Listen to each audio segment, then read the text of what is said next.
you guys have been on this ride. You now know exactly what information I did have. The morning of June 17th, which was his birthday, he was in the bed as usual, Powerade bottles all over the place because I wasn't in the mood to clean. And so I went in his room. He was awake. He was watching YouTube on his cell phone. He watched a lot of YouTube, watching these two guys that always were fixing Jeeps on YouTube. And if I saw them, I would know exactly who they are, but I can't remember their name. It's a popular show on YouTube. Anyway, so I go in there and I just calmly sit on the edge of the bed and I was like, can we talk? And he was like, yeah, what's up? I said to him, I said, Legion, obviously I called him his name, Legion. I said, I'm gonna ask you something. I just want you to be honest with me. So he starts, I can already see in his eyes, he's about to get defensive. I was like, calm, because this is the tone I had, calm. I said, you never went to San Diego State, did you? He rolls his eyes and he's like, I said, calm down, watch your tone. I said, you never went to San Diego State. I said, you never lived in California, did you? And he said, of course I lived in California. He's like, I fucking showed you the house I had in California. He said, I told you about San Diego State. I was a private citizen. My dad paid for me to be a private citizen. And I said, okay. I said, I called San Diego State. And he looked at me. His eyes were like empty. Like he wasn't shocked. He wasn't like, oh my God. He was just more like, okay.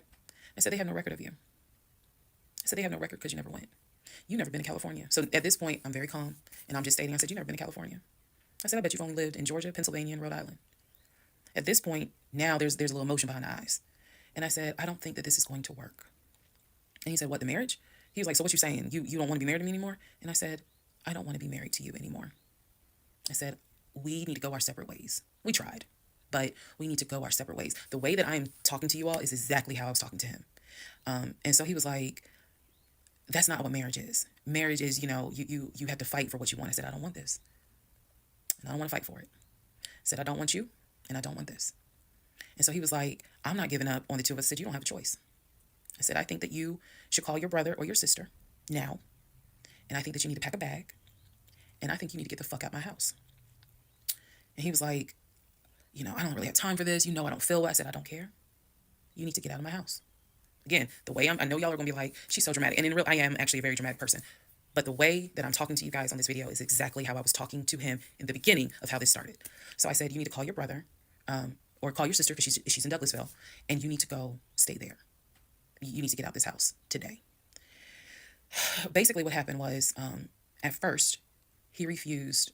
He wasn't moving fast enough for me. And so he called his aunt. And his aunt was on speakerphone. Let me preface that. She was on speakerphone.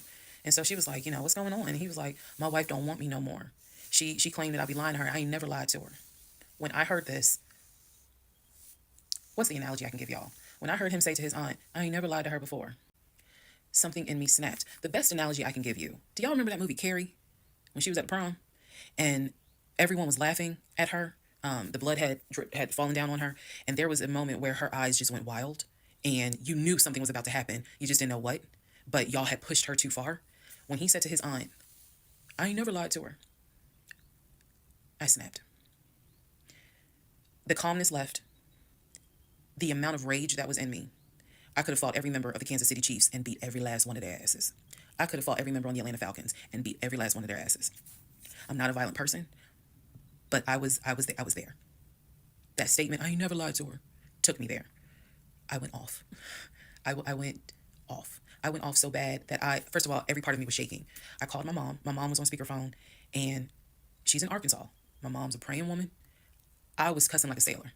My mom finally said, put him on the phone. So I gave him the phone, and I'm standing there, and I'm looking around the room. It's the scene that I remember is the Angela Bassett scene in Waiting to Exhale, when her eyes are darting around the room right before she grabs everything to put it in the car to set it on fire. I was more so looking at what weapons were in the room: the lamp, the TV, the dresser. I was looking. While she was talking to him, my eyes were darting around the room because if he did not get his ass up and get his shit and get up out of my house, it was going to be bad. If I've never in my life been on TikTok and said, thank you, had it not been for the blood, y'all, I know this is going to sound dramatic. I know this is going to sound like, girl, you so funny. You don't understand.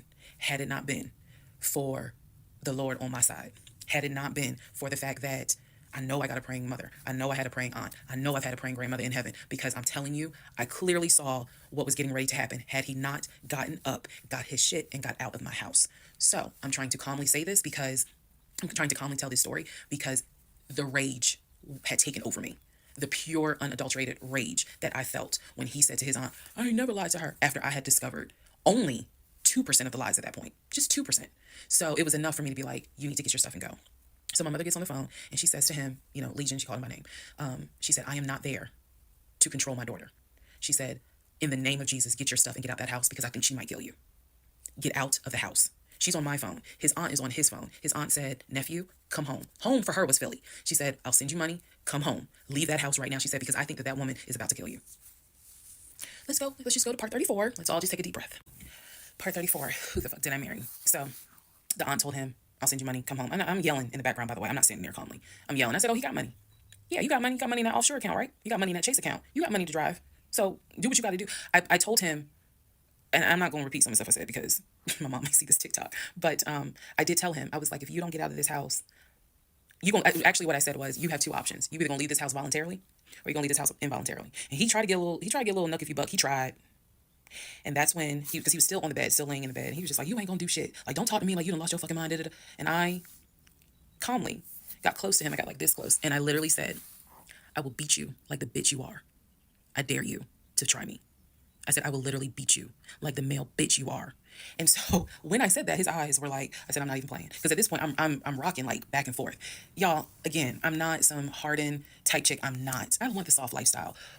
But I have been pushed to the point. So I'm rocking, I'm walking back, I'm pacing. So finally, his aunt was able to get through to him. I had called my mother, my aunt. I had called the pastor.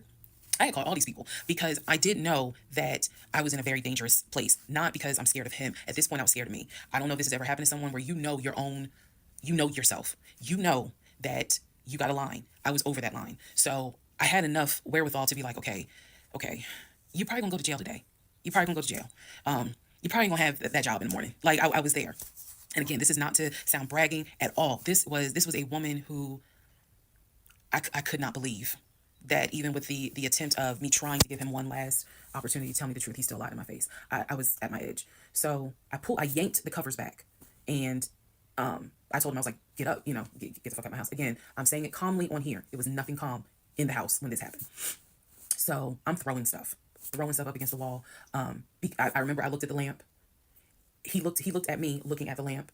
And I think something in him realized, okay, I'm in pain, but if I don't get up, she's going to do something with that lamp. So he does get up. He is still on the phone with the aunt because the aunt was pretty much like, keep me on the phone. She did not want him to hang up. He throws some stuff together. Again, keep in mind, he has all his stuff in the house. So he basically packed like 2 bags worth of clothes. And he's limping around and I'm standing in the hallway watching him like a probation officer. So he's limping around. And I'm looking at the condition of the bedroom. This is when I noticed Legion had been semi-bedridden. Remember I told y'all that because the knee and other stuff. I look at these bottles of Powerade because he had been drinking Powerade so much at this point. He was not getting up to go to the bathroom. He was drinking the Powerade and then using the empty bottles to pee in. So there was about 6 bottles around the bed. And I was like, what is this? Because again, I hadn't really been going in that room. I was busy being CIA, FBI, and Homeland Security for the past 2 weeks. So I was like, what is this? He was like, I'm gonna throw it out. He grabbed the trash bag, put the bottles in there. And I said, what are in those bottles? I said, tell me. And I think I started like twitching. Like, tell me. That is not piss in those bottles. He was like, I couldn't make it to the bathroom. I was in too much pain. So at this point, I'm even more like, yeah, get the fuck out. Get out. Get out of my house. So I helped him. While he was packing his bags, I went downstairs. I took the house key off of his keys. I went back upstairs. He had his 2 bags. I grabbed the 2 bags. Yes, I did. I grabbed the 2 bags. I had opened up the garage. I had already popped the trunk for his car and threw the bags in the car. I did that because I was like, you getting out of this house. You getting out of this house today. You can't come back. You can't come back ever. So it took him about 2 hours from the time of I will beat you like the bitch you are for him to actually leave the house. Again, I'm calm telling y'all this story. It was not calm in the house. So he eventually puts on some sweatpants. Now I can really see how much weight he's lost. But he puts on some sweatpants. He puts on a shirt. He's limping down. He's like, you really gonna kick me out on my birthday? I just looked at him. Opened the door. He went through the garage, got into his car, called, his aunt was still on the phone. And she was like, I'm gonna send you some money. And that's the part I was like, clearly he has the money. Like, you ain't got to send him money. He doesn't even have to go to Philly. He can just go get a hotel for now. I don't care what he does. He just got to leave his house. So he ends up getting in the car, driving off. My mom calls and she's just like, is he still there? I said, no. I had not told her what all he had lied about. Even in the midst of me being angry and me going off, I never told him that I spoke to the ex-wife. I never told him I knew he was lying about the stepdaughter because then he would have asked how what makes you say that? So I did keep my word. I never told him I spoke to her. So he eventually left. I text a friend of mine. I texted my landlord. I said, I have an emergency. I need to know if it is okay to get the locks changed. Landlord was like, that's fine. My landlord was super cool. Shout out to Mr. Patel. I went to Home Depot, bought brand new locks. Text a friend of mine, asked him, when you get off work, can you please come by my house? I need the locks changed today. So he was like, oh, okay, what's going on? I said, I'll explain it later. So to give you a timeline of June 17th, when I asked him about San Diego State and I told him that I know you've never even been to California, that was about 8:30, 9 o'clock in the morning. By the time he left the house, it was maybe going on noon, 1 o'clock. So this happened pretty quickly. If you're wondering, why did you even ask him?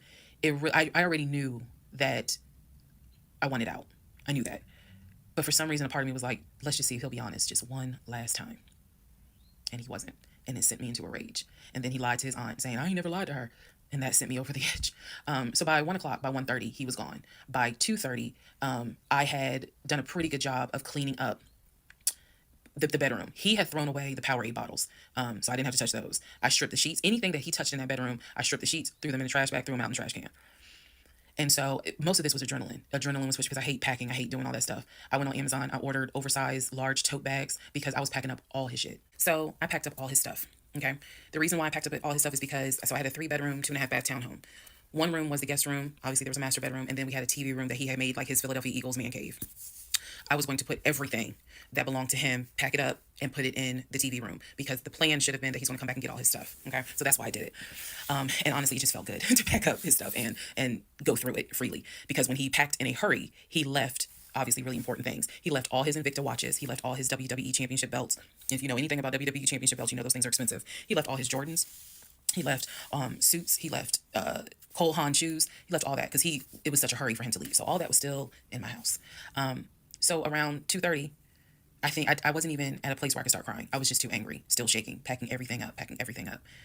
One of the things that he left is a photo album with all the pictures of his mom and dad and his siblings growing up.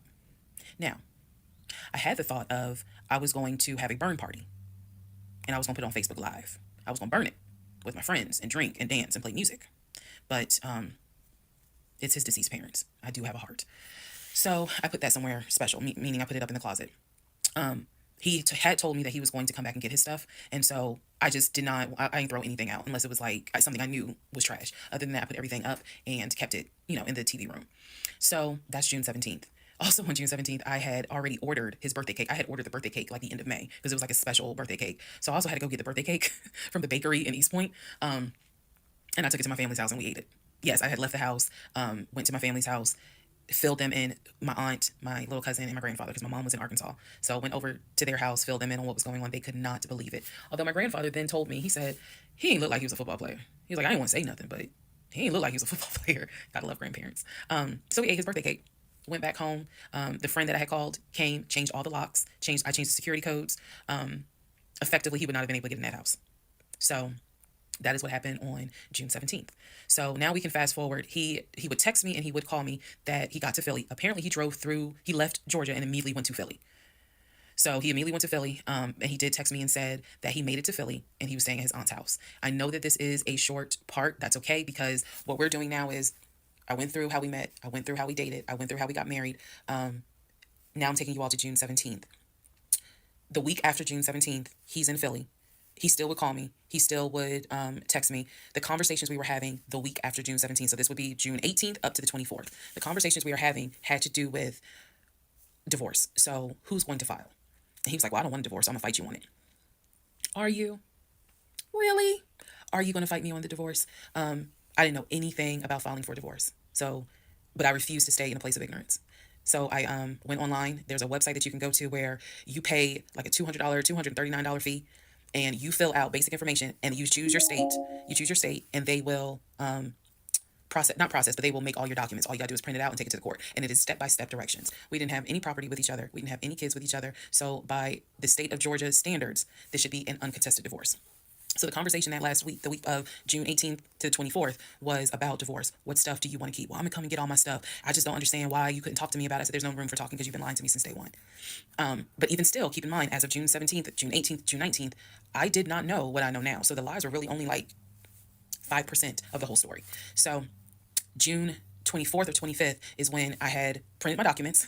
And I'm laughing because at this point in time, I've read y'all's comments about how that man will print out stuff. I know. But I used the website, typed all my stuff in, got my documents, and then I went. I took a day off from the job because I was getting ready to transition into the new job. So I left work early, went to the courthouse, and filed for divorce. I filed. I paid. And then I already had the documents where he would have needed to sign so that it could then be entered into for a divorce settlement agreement. So going into part 36 or 35, I know there's so many parts. Going into the next part is where I can tell you guys what happened with him, because he drove to Philly and he was in Philly for about a week, maybe 3 to 4 days. Then I get a message on Facebook Messenger from a woman claiming to be his cousin. Lord Jesus. So the cousin tells me, actually I can tell y'all. So the cousin tells me that he's there. He's telling the family that I kicked him out. He's telling the family that I kicked him out after he walked in on me having an affair, that I stole his money, and I then kicked him out. And the man I was having an affair with, he said, was a law enforcement officer who used his duty weapon to threaten him to get out the house. This is what he told his family. And the cousin was reaching out to me. She found me through a search on Facebook and was reaching out to me because she's like, we know he lies. So I'm just trying to figure out is this true? Because he's up here asking us for money, asking to stay on our couches. Like, what's going on? Then she explained to me, we didn't even know he got married. So this is the first time we're hearing about you. What do you mean you didn't know he got married? He talks to his brother every day. She said, who told you that? I said, I've heard him talk to his brother every day. All his brothers. She said, all his brothers. How many brothers do you think he has? I said, he has 4 brothers. I named them. She said, he has 2 brothers. She said, he has the twin and he has the older brother. I said, twin. Who is the twin? Welcome to the next part where we discover the real family tree.